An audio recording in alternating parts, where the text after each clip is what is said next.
இருக்கின்ற ராஜா கிரவுன்ஸ் தொழிற்சாலை தோழர் பாபு அவர்களுடைய மகள் புஷ்பா அவர்கள் உங்களுடைய சில கருத்துக்களை பகிர்ந்து கொள்ள விளைகின்றார்.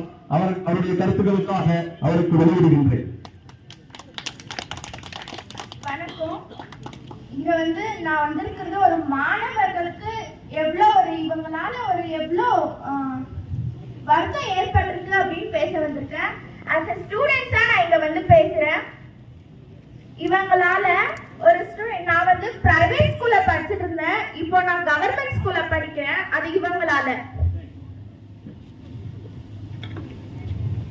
நான் ரொம்ப ஒரு மேல் படிப்பை படிக்கணும்னு நான் விரும்புறேன். ஆனா இவங்க இப்படி பண்ணதுக்காக என்னோட மேல் படிப்பை தொடங்குறதுக்கு முடியல. மேல் படிப்பு தொடங்கணும்னா ஒரு நிறைய காசு வேணும். ஓகேவா? எங்க அப்பா இந்த கம்பெனில